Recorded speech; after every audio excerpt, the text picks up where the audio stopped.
subscribe dulu dong. Terkait Ketua Terpilih Syarikat Islam Kota Manado Heri Azhar, Sultan Udin Musa angkat bicara terkait Ketua Terpilih. Saat ditemui Sultan Udin Musa di kediamannya, terlihat atribut, lambang dan panji Syarikat Islam terpampang di dinding rumahnya. Sultan Udin Musa sempat menyebut bahwa Ketua Terpilih ini tidak sah, bahkan Sultan Udin Musa selaku Ketua Dewan Syarikat Islam Sulawesi Utara mendesak Ketua Umum Syarikat Islam Sulut, yaitu Mahmud Turwis untuk segera menurunkan karateker terkait pemilihan Ketua Syarikat Islam Manado. Berikut wawancaranya. Permisi Pak Sultan Udin Musa, mohon maaf saya akan mewawancarai Anda terkait terpilihnya Ketua SI Manado, dan sudah beredar di medsos, di media-media yang lain bahwa Anda sendiri mengatakan bahwa itu cacat hukum. Nah, terlepas dari itu, yang ingin saya tanyakan, sejak kapan Anda memasuki atau bergabung dalam SI? Silakan Pak.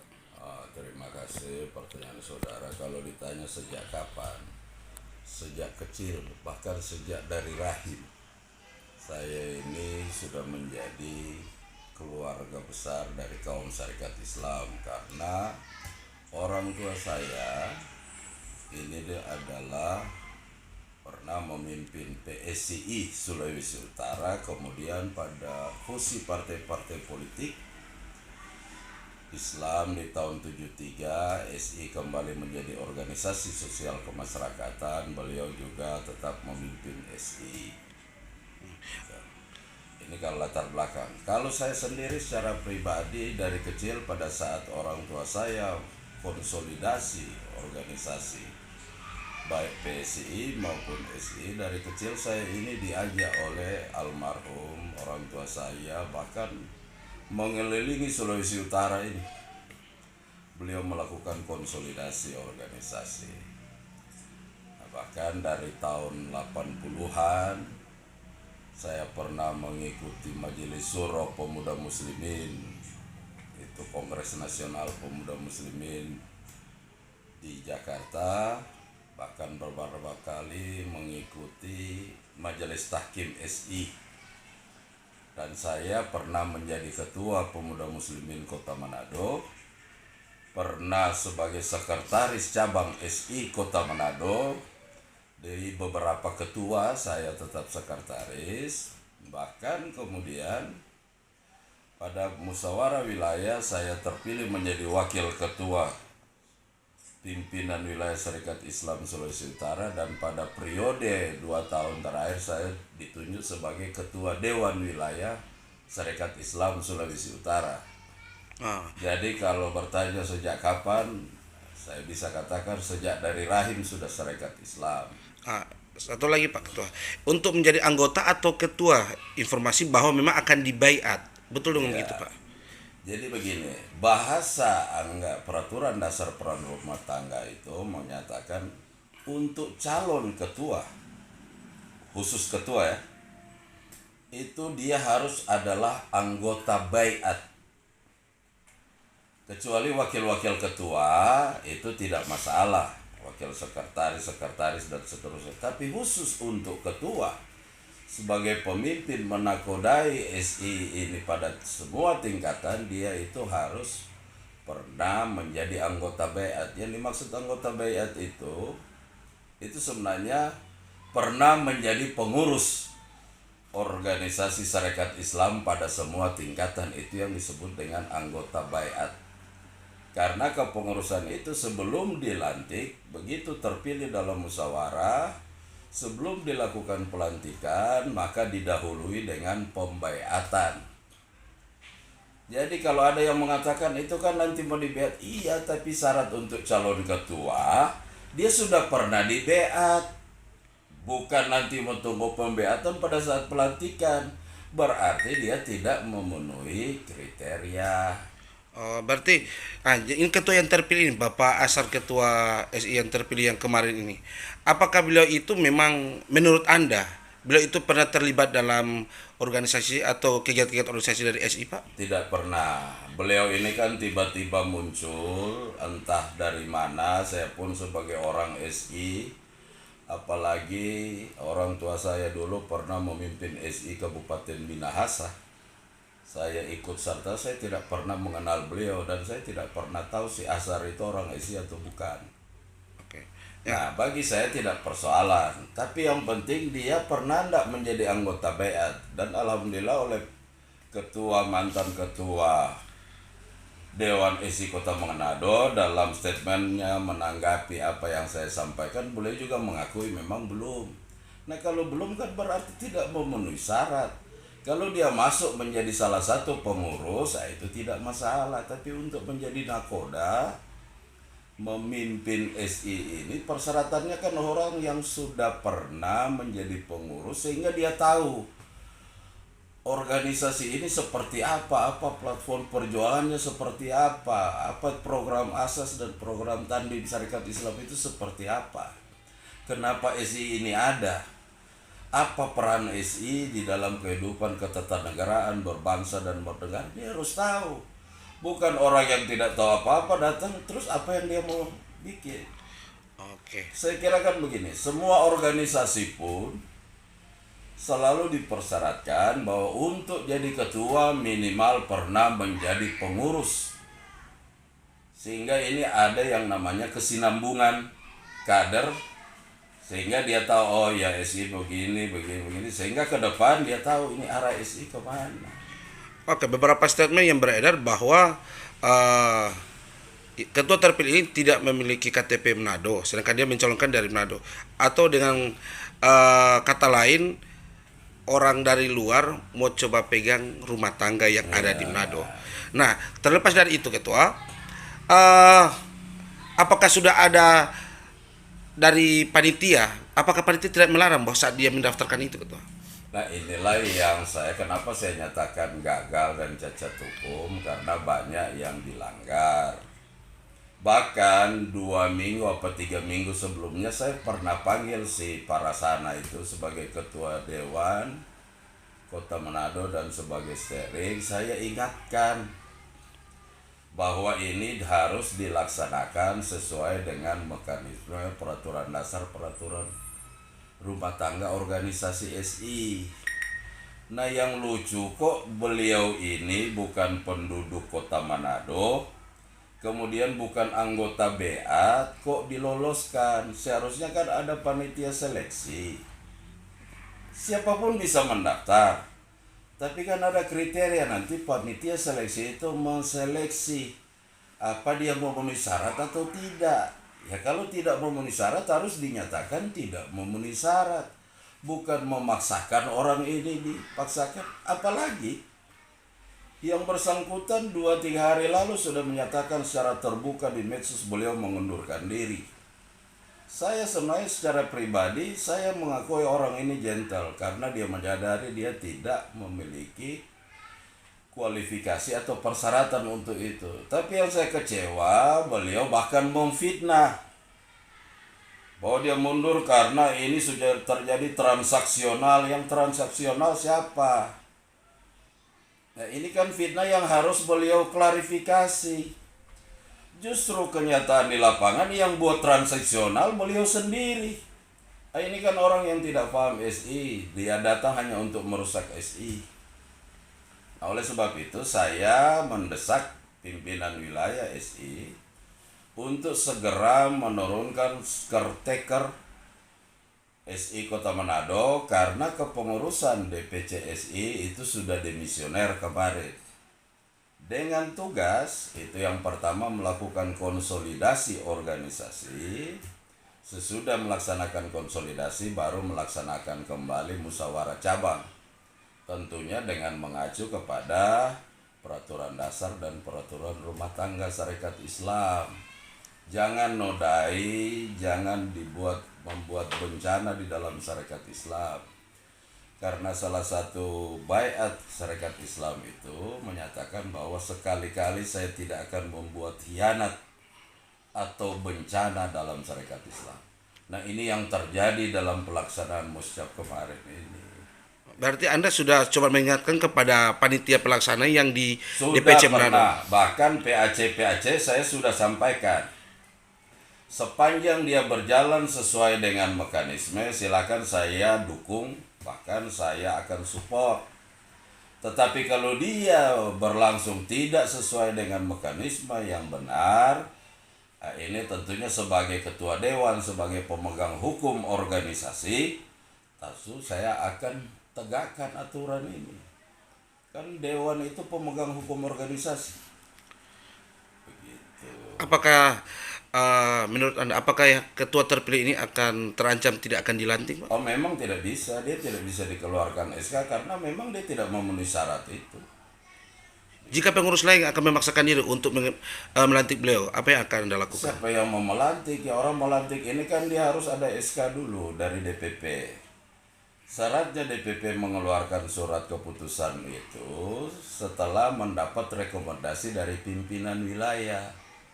Makanya saya mendesak pimpinan wilayah untuk segera mengeluarkan caretaker. Gitu. Terakhir, Pak, ada yang ingin Anda sampaikan kepada ketua terpilih? Saya kira tidak ada yang saya menyesalkan. Artinya beliau yang katanya anggota legislatif di minut kok apa ya, masa sih tidak memahami etika peraturan, apalagi ini beliau mau datang masuk di Manado mau memimpin, padahal kader SI di Manado ini cukup banyak. Indikasinya apa? Ada 10 kandidat calon kader SI di kota Manado yang ikut kemarin pemilihan, ada 10 loh. Oh, dia datang-datang ke sini mau masuk. Kalau memang ingin merasa terpanggil sebagai orang Islam, katanya ingin membesarkan SI, di Minut sana kan banyak kaum syarikat Islam. Itu mulai Likupang semua itu, bahkan itu pernah saya jalan dengan orang tua saya di Air Madidi, di Kayu Besi, terus ke sana ke Tontalete, Kemah, Watu Dambo, Manemuri itu warga SI banyak sekali di sana. Kalau tuh ingin membantu membesarkan SI, kenapa tidak di sana? Oh iya. Kan begitu kok tiba-tiba muncul dongol di Manado. Bahkan dengan cara-cara yang menurut saya apa yang beliau sampaikan dalam alasan pengunduran diri justru beliau sendiri yang lakukan itu. Kan sekarang kalau ada hal-hal seperti itu kan bisa dipertanyakan. Ada apa? Katanya nanti mau bantu 200 juta untuk koperasi. Ini kan semua hal-hal yang menurut saya sangat tidak logis. Kok tiba-tiba Anda datang jadi center class, ada maksud apa? Ya kan? Nah, saya menduga, ini patut diduga ini ya ada tujuan-tujuan tertentu dengan menggunakan kendaraan syarikat Islam ini. Nah, ini yang saya harus luruskan. Jangan sampai SI ini dijadikan alat, dijadikan kendaraan politik untuk maksud-maksud tertentu. Kalau seandainya beliau ada keinginan mau maju DPR provinsi dari kota Manado, silakan, itu hak politik Anda. Tidak ada orang yang bisa mencegah itu. Tapi jangan menggunakan dengan cara-cara yang tidak Islami. Bahkan cara-cara mengadu domba, memfitnah, ini yang saya tidak suka. Saya pun khawatir kalau beliau jadi ketua ini sih mau dibawa kemana, ya kan? Jadi orang harus luruskan ini. Sebagai ketua dewan saya bertanggung jawab untuk meluruskan ini. Makanya sebelum secara resmi saya menyampaikan surat kepada pimpinan wilayah, sebagai ketua dewan saya mengingatkan ini. Silakan pimpinan wilayah sebagai organ eksekutif melakukan penelusuran apakah 3 hal yang saya sampaikan ini benar atau tidak. Pertama, beliau tidak domisili. Yang kedua, beliau bukan anggota baiat. Artinya belum pernah menjadi pengurus SI sebelumnya. Yang ketiga, pernyataan beliau secara terbuka di media massa bahwa beliau mengundurkan diri. Apakah figur pemimpin yang hari ini bicara A besok lain? Ya kan? Kalau saya sudah mengatakan saya tidak bersedia, ya konsisten dong. Jadi pemimpin itu kan mesti konsisten. Ya kan? Bukan hari ini bicara A, besok lain. Mau dibawa kemana? Apalagi SI ini bukan organisasi paguyuban. Tertua di Republik ini. Bahkan dari SI lahir tokoh-tokoh negarawan-negarawan bangsa ini, antara lain Bung Karno, Haji Agus Salim. Bahkan para proklamator ini dilahirkan dan dibesarkan dari kandungan Syarikat Islam. Nah, ini kan nanti mencederai perjuangan Syarikat Islam itu sendiri. Ya. Makanya saya sudah ulang-ulang sampaikan baik kepada Ketua Dewan Kota Manado pada waktu itu dan sekaligus sebagai steering untuk laksanakan ini sesuai dengan aturan. Bagi saya tidak ada yang harus tidak ada pengarahan harus A atau B. Tidak ada. Silakan, yang penting sesuai dengan mekanisme siapapun terpilih kader SI. Ya bismillah, kita dukung bersama. Saya tidak mengarahkan kepada 1-2 orang, tidak. Saya melepas ini, bahkan saya bicara dengan Ketua Wilayah Pak Mahmud agar supaya dalam musyawarah cabang ini jangan ada yang diarahkan. Sehingga beliau juga punya sikap yang sama. Oh iya Ketua, agar supaya tora mau besarkan ini SI, tora akan. Nah, tapi tiba-tiba kan sudah ada permainan kotor. Dalam perjalanan ini sudah terjadi justru yang transaksional si Asar itu. Terus dia memfitnah orang lain yang katanya transaksional. Kan yang jadi pertanyaan, kok tiba-tiba orang datang yang dipilih ini ada apa? Dengan iming-iming akan bantu 100 juta, akan bantu koperasi 200 juta, ini kan aneh. Oke. Gitu. Berarti Anda sendiri setelah Ketua Dewan SI Sulawesi Utara, apakah Anda merasa kecewa terkait dengan suara-suara hak pemilih ini memilih pada Asar ini? Iya, jelas kecewa. Karena kan tidak istiqomah orang-orang ini. Termasuk panitia yang tidak melaksanakan amanat anggaran dasar, anggaran rumah tangga, atau peraturan dasar, peraturan rumah tangga Syarikat Islam. Ini kan bisa patut diduga ada sesuatu di balik itu. Bahkan saya kemarin lucunya si mantan Ketua Dewan Cabang SI ini, si Parasana, meminta mendesak saya untuk melantik membeat ini 11 calon. Saya bilang tidak ada dalam peraturan dasar, peraturan rumah tangga untuk membeat sebelum selesai terpilih. Karena apa? Mereka mendesak saya membeat karena untuk memenuhi aturan bahwa calon ketua itu harus sudah terdaftar sebagai anggota beat. Nah ini kan mereka mau coba desak saya sehingga nanti kemudian ini jadi alasan, kan beliau sudah di beat. Pembeatan itu dilakukan pada saat mau pelantikan pengurus. Tapi syarat untuk jadi ketua itu harus dia sudah pernah atau sudah menjadi anggota beat, atau dengan kata lain pernah menjadi pengurus. Gitu. Nah ini kan mau diakal-akalin ini. Artinya mereka menghalalkan segala cara untuk mencapai tujuan, dan menurut saya ini tidak sehat. Dan apalagi organisasi Syarikat Islam yang landasannya itu mengacu atau berpegang teguh kepada Al-Quran dan Sunnah. Cara-cara seperti ini tidak benar dalam Syarikat Islam. Kalau di organisasi politik ya entah ya, tapi kalau di Syarikat Islam ini, apalagi di organisasi kemasyarakatan, ini bukan lagi organisasi politik. Berbuatlah sesuai dengan syariat Islam, karena baik peraturan dasar maupun peraturan rumah tangga Syarikat Islam itu acuannya itu Al-Quran dan Sunnah Rasul yang nyata.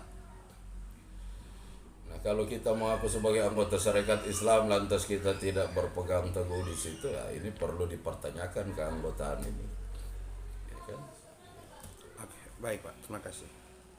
Chandra Mata Sulut Headline News melaporkan dari Sulawesi Utara.